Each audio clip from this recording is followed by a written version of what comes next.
Sue Langlois. I'm here on behalf of CCI Toronto. We're doing the checking in series. So during the COVID crisis, we're checking in with different folks from the CCI Toronto team of volunteers, which is vast. And today I'm here with Mo Killu from GPM Property Management. Hi, Mo. How you doing?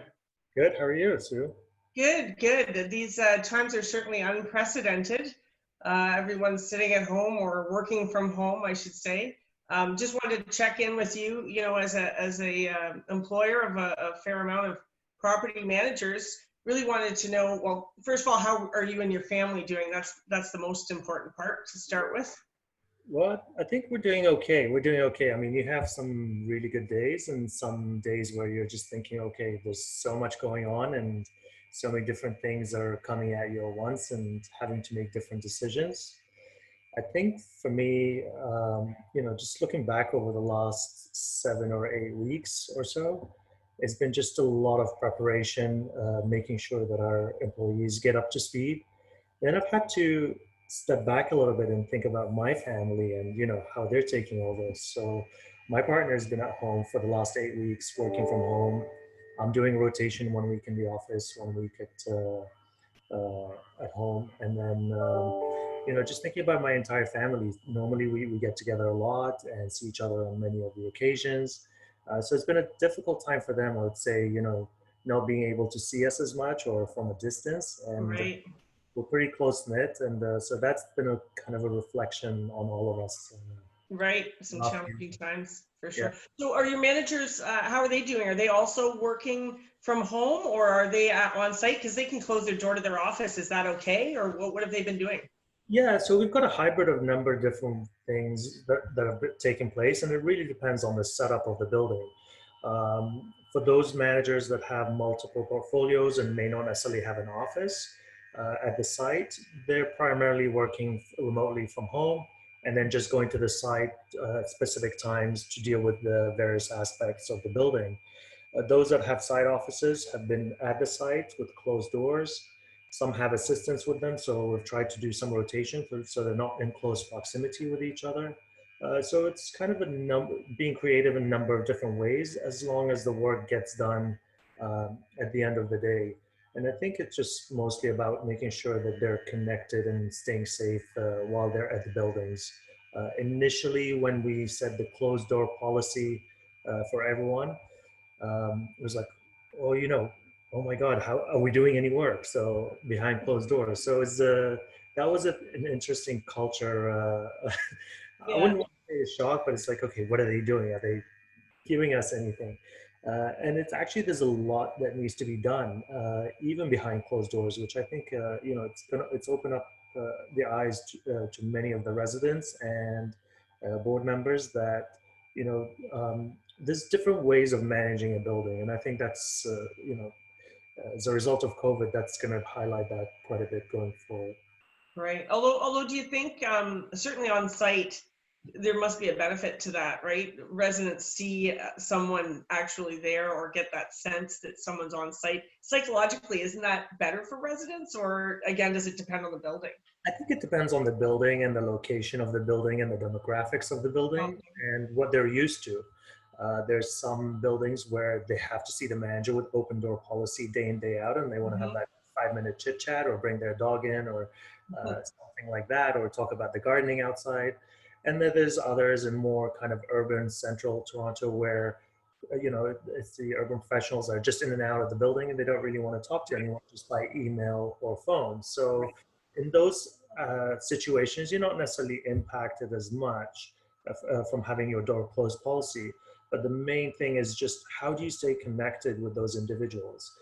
So we've seen a lot of uptake in email use, phone calls. So that's kind of how we're trying to position ourselves a little bit more with the residents as an alternative, as to not just being face-to-face. The manager does still go out into the building, obviously, to check on a number of different things. They have to make sure that they have the safeties in place, the mask and the gloves and so forth, so that, and they're keeping the distance, so that, at the end of the day, we want to make sure they stay safe, so that they can still manage to operate the building. It's a 24-hour 24/7. It is, isn't it really? And you, how do you, like, what special precautions? I know, it's been mentioned in the industry that if a manager goes down, a building goes down, and there's already, we're stretched pretty thin as it is when it comes to managers. What sort of special precautions did you have to take to keep your managers safe and your residents too? And how did you get all the equipment that you needed? I know, on the news, it's always going on about shortages. How did you deal with that? Yeah, I think initially there was a bundle of, oh my God, where are we going to get the masks from? Where are we going to get the hand sanitizers? No one has any. It's like Yeah, sold shortage. out. So, you go online, you're like, how can I mix different products and do this? And like all these crazy Don't ideas. be doing the chlorine ammonia thing. No, bad. No Clorox, no Clorox. No, but it's I think I've really got to give kudos to a lot of our managers for really stepping up at the beginning, and not just the managers, but also board of directors that have really come together to partner with us and with the managers to look at these various different aspects to protect the managers, protect themselves and the residents. We've done the shield screens for the concierge desks. Now we're doing them for some of the manager offices, even though they're closed doors. But once we start to open up, we want to make sure that those are protected and there's some sort of distancing and separation from that aspect. We've also, I mentioned the rotation. So if, let's say, a manager has an assistant on site, we're trying to do some rotation with that so that they're not both close proximity.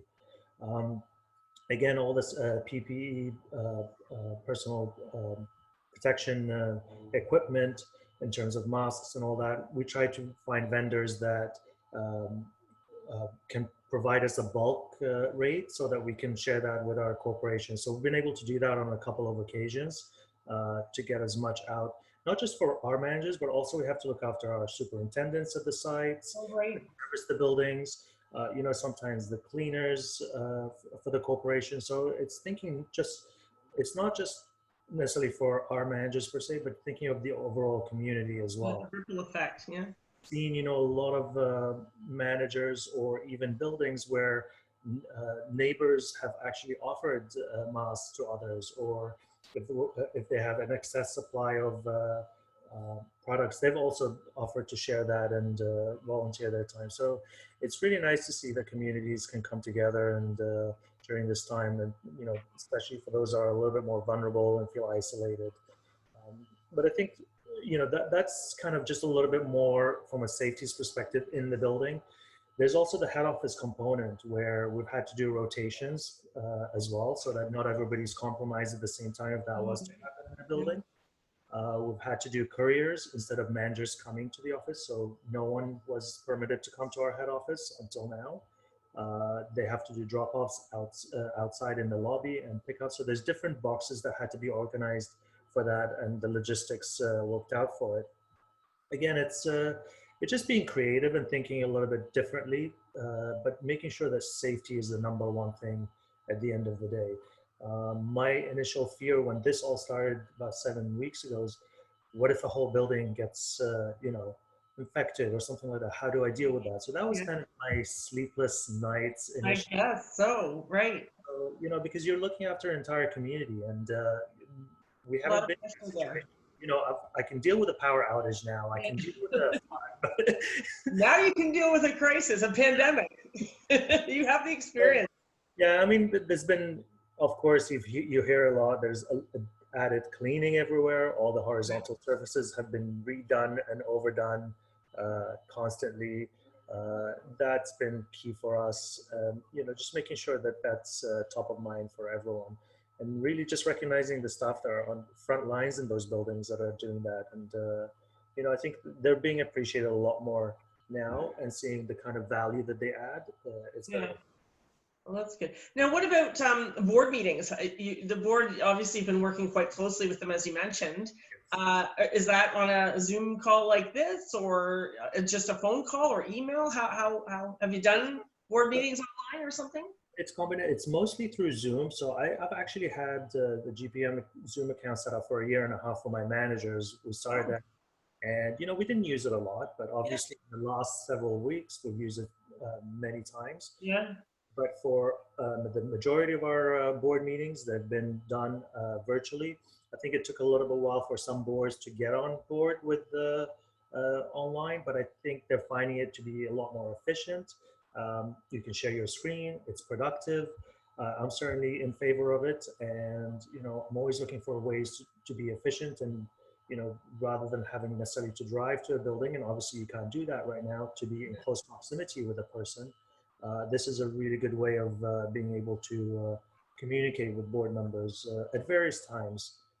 So we've done a lot of Zoom meetings, and the managers have been doing that, and it's business as usual, but just in a different format. Yeah, that's good. Necessity is the mother of invention. A lot of people scrambling to catch up with the technology. Yeah. That's good. But what about AGMs now? That's a lot bigger meeting. Have you done any of those yet? Or I guess AGM season's coming up. What do you plan on doing for those? So yeah, if the lawyer is going to hear me here, they might slap me a little bit and say, "Oh my God, you did one without all the proper protocols." But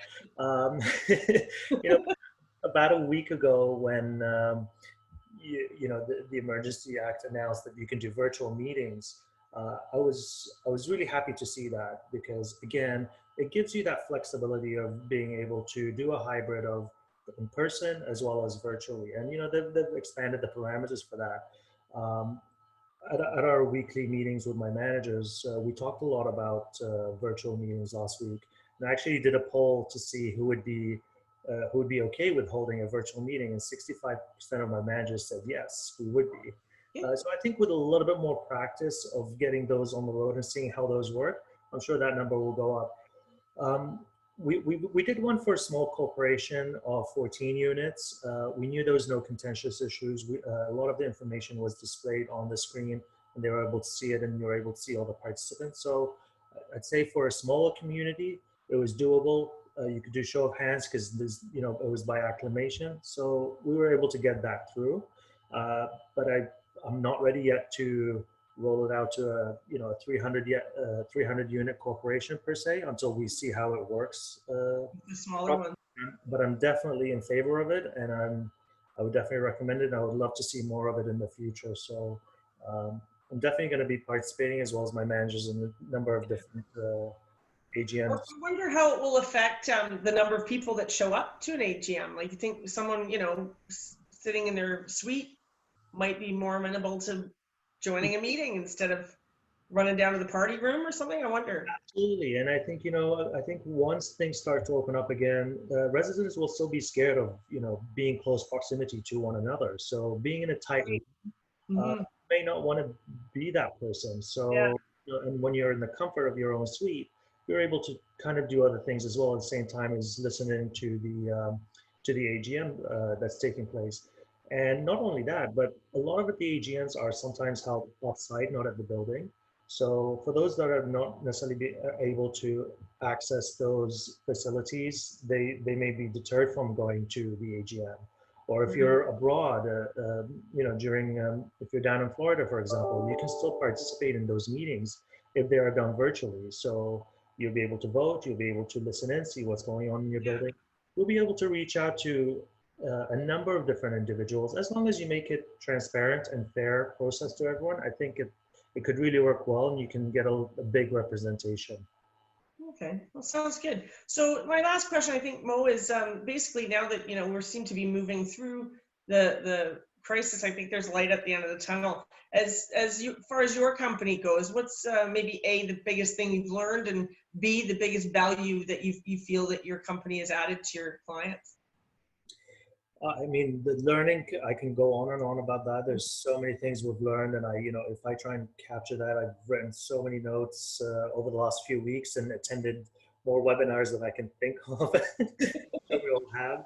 But the main thing that, the silver lining behind all this is going to push us to do a little bit more be a little bit more technology savvy and push that forward a lot more. So I'm excited to see a lot more of that happening.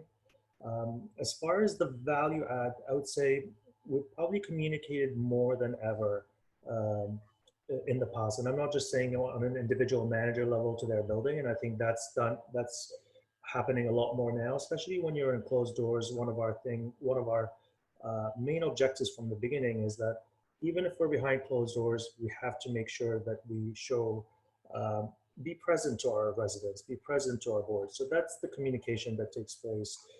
You see a lot of the portals are being introduced now in buildings because of what's happening. So I'm glad to see that's happening. A lot more are taking on the digital screens as well to communicate to residents. Um, but for us, it's been the connections. For me, there's two parts to it. One is connecting with my team on a weekly basis through Zoom. I felt that was important to make sure to see how they're doing.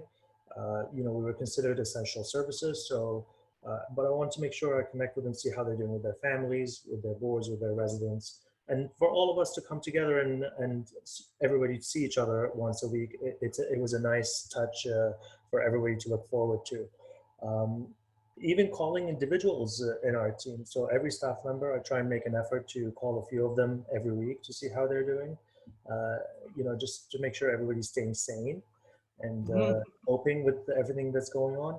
And then lastly, from our board perspective and the rest of the staff members, there's been a lot of communications going out. I do a weekly update to all the board members and all the building staff, and if they wish to share it with the residents. And it's more of a high level, whatever we're celebrating that week, whether it's volunteer week and thanking the boards for that, or whether it's Mhm. a particular occasion or what's come about from the government updates. So just putting it more in high level and just making sure that the boards get to hear from us directly from head office perspective, so that they can feel free as well to reach out to us. And so that's how we've been connecting with a lot of them. And of course, calling some board members as well on a weekly basis. So taking rotations to check in with them as well. Great. Well, sounds like you have your hands full.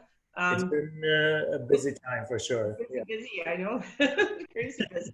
So thank you especially for that, for taking your time out of your busy day to share with the CCI Toronto and the checking in series. So great to see you, and hope we see you again soon in person. The video's been great. It's always nice to see you in person. And thank you again, Mo. Be well. Thanks, Sue. You too. Take care. Bye. This is Tanya Halleck, the president of CCI Toronto. CCI Toronto can help your condo achieve social and financial success. Thank you for listening.